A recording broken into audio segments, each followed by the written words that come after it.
65. Thieves' Paradise. Supposing we want to create a social order for the welfare of thieves and for their security, how shall we do it? The world must be made safe for stealing and for thieves, of course. We must therefore create a social order in which the thieves can steal, but where no one can rob a thief. Next, we must make stealing respectable. Simple, obvious, and direct theft involves robbing a victim personally. Indirect theft means hiring someone else to do it. Legalized theft is getting civil government to do it for us, and this has the most respectability and prestige, so our thieves' paradise must have it.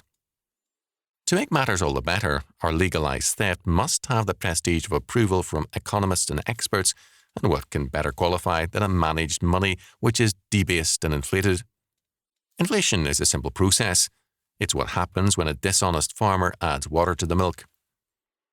Past a certain point, it ceases to be even watered milk. It is simply milky water. But, fortunately, the inflation of money is respectable and legal in our thieves' paradise because the thieves are in charge, not the farmers. Another highly respectable device in our thieves' paradise is taxation. God, of course, is content with only a tithe, but any self-respecting thief knows that a sucker must be taken all the way. Is taxation past 40%? Well, the chicken is far from plucked. In our thieves' paradise, respectability is important, and so the churches, schools, and colleges are important. These institutions can tell the people how moral stealing is and how welfare must precede property, and human rights are more important than property rights. Is there anything more wonderful for a thief than a world in which the good people are persuaded that it's their duty to be plucked?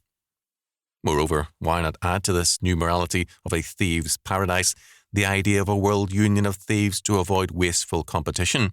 After all, it's the duty of all good thieves to concentrate on plundering the people. This is a common faith all thieves can unite on. Why not unite then into one grand world order dedicated to the promotion of plunder on a world scale? Of course, one big roadblock remains. God, somehow, has not caught up with the times and is hopelessly out of date. He still insists, "Thou shalt not steal."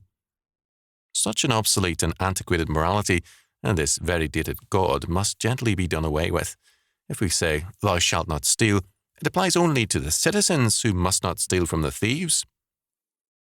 The thieves' state is beyond this law, and, as for God, we can declare him dead. All problems are now taken care of, except one. As Pilate and the Sanhedrin found out once before, God is very uncooperative. He won't stay dead. And he does make trouble for all self-respecting thieves. Times have changed, but God hasn't.